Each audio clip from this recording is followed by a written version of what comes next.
Hey there, I'm Cassandra, and I've got a story that'll leave your head spinning. I'm a 30-year-old elementary school teacher, married to Michael for 5 years.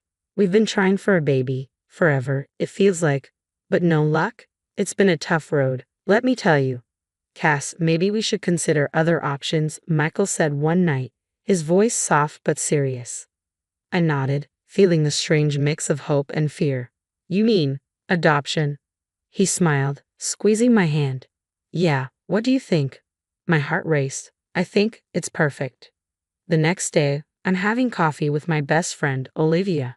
She's a social worker, so she knows the ins and outs of adoption. So, you're really going through with it? Olivia asked, eyes wide. We are, I said, grinning. But there's just one problem. Olivia groaned. Let me guess. Victor? Ah, Victor. My father-in-law, the bane of my existence.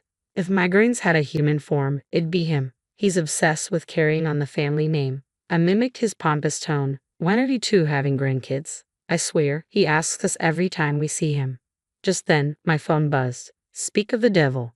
Cassandra. Victor's voice boomed through the speaker. When are you and Michael coming over for dinner? We need to discuss the family's future. I rolled my eyes at Olivia. We'll be there, Victor. Actually, we have some news to share. After I hung up, Olivia looked worried. Are you sure you want to tell him about the adoption? I sighed. We have to. Better to rip off the band-aid, right? Later, as Michael and I were getting ready for the dreaded dinner, his sister Rebecca called. Good luck, she said. Dad's in rare form today. He's been going on about bloodlines all day. Michael glanced at me, concern in his eyes. Maybe we should wait. I shook my head. No, we need to do this. We can't let your dad control our lives. Taking a deep breath, I steeled myself. This dinner could change everything, but no matter what Victor said, I knew in my heart we were making the right choice. Ready? Michael asked, keys in hand. I nodded. Ready as I'll ever be. The big family dinner felt like walking to my own execution. Michael squeezed my hand as we walked in, but it didn't ease my nerves. As usual, Victor dominated the conversation. The Johnsons next door just had their third, he said between bites. Now that is a family, carrying on a legacy. I couldn't take it anymore. Actually, Victor, we have some news, I said, my voice firm. Michael nodded, taking a deep breath. Mom, Dad, we've decided to adopt. The silence that followed was suffocating. Then all hell broke loose. Adopt? Victor roared, slamming his fist on the table. Have you lost your minds? No grandchild of mine will be some stray picked up off the street. Dad, please, Michael began, but Victor cut him off. This is your doing, isn't it? Victor pointed at me, his eyes blazing with fury. Poisoning my son with this nonsense about adoption. What about our bloodline? Our legacy? I stood, my body shaking with anger. A child isn't a pedigree dog, Victor. Love makes a family, not DNA. Victor's face turned an alarming shade of purple. Get out, he hissed. Get out of my house, you family-wrecking witch.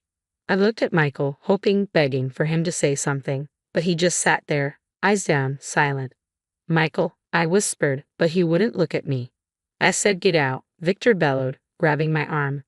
I yanked myself free, but as I moved toward the door, Victor slammed it shut on my fingers, sending a wave of searing pain through my hand. Still, Michael didn't move. My heart shattered as I stumbled outside.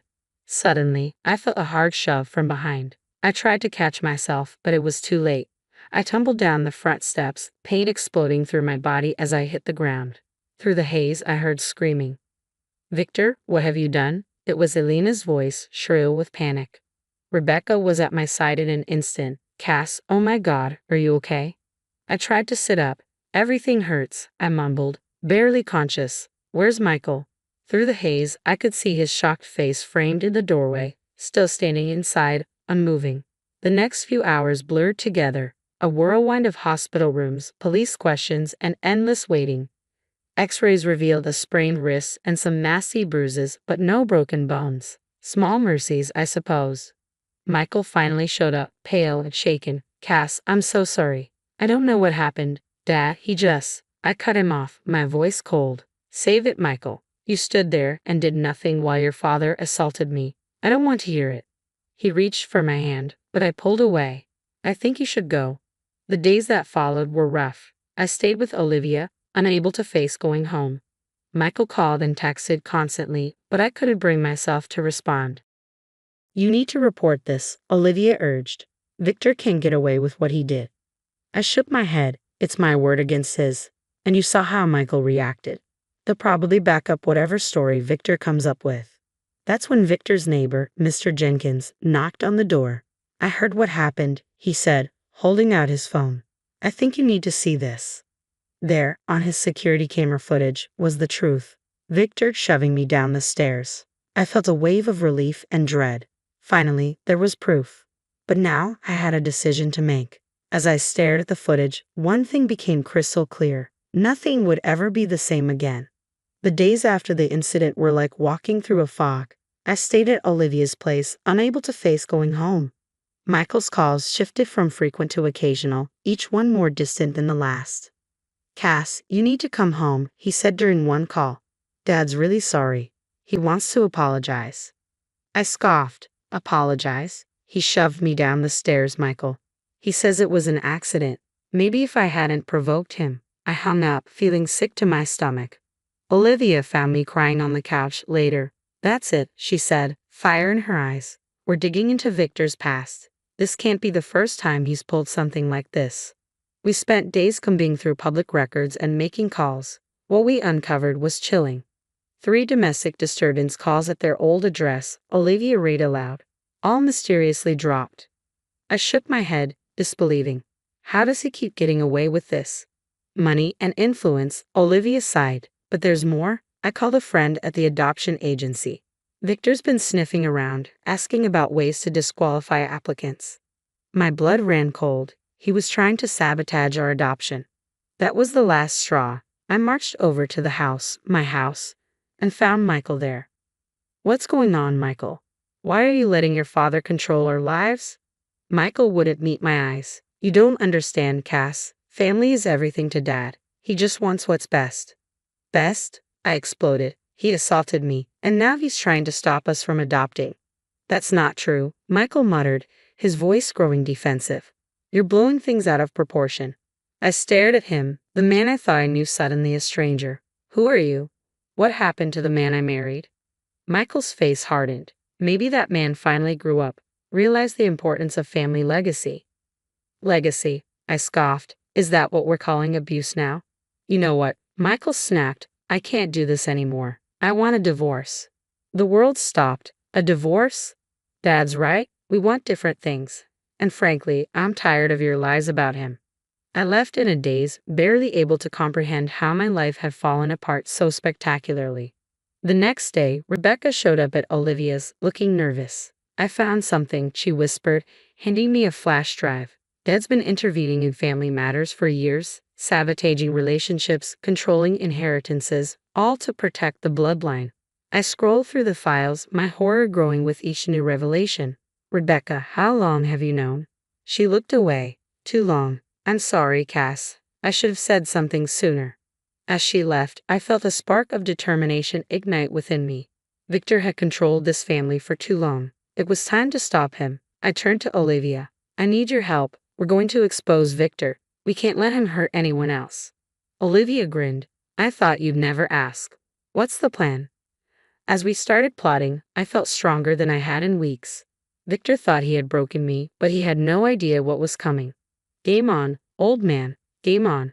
The next few weeks were a whirlwind of secret meetings and late-night planning sessions. Olivia, Rebecca, and I operated like a covert team, gathering every shred of evidence we could find on Victor's reign of terror. Okay, let's review, Olivia said one night, spreading papers across her living room floor. We've got the security cam footage of the assault, Rebecca's files on Victor's past interventions, and statements from 3 former employees about his controlling behavior. I nodded, feeling a mix of dread and determination. But we need something current, something that shows he's still at it. Rebecca's eyes lit up. I've got an idea. What if we set up a fake adoption agency? One that Victor would definitely try to bribe. And just like that, Operation Takedown Victor was born. We rented an office and set up shop, with Olivia playing the role of the agency's director. It didn't take long for Victor to come sniffing around. I'm concerned about my son and daughter-in-law's application, he said, his tone dripping with fake concern. I have some information that might be relevant to their suitability. Olivia played her part perfectly. Oh, and what kind of information would that be, Mr. Thompson? Olivia asked, her voice cool and professional. Victor leaned in, lowering his voice as if sharing some dark secret. Let's just say I'm willing to make a sizable donation to ensure the right decision is made. Gotcha, you old snake, I thought, hiding my satisfaction. With the bribery attempt now recorded, we were ready for the final act.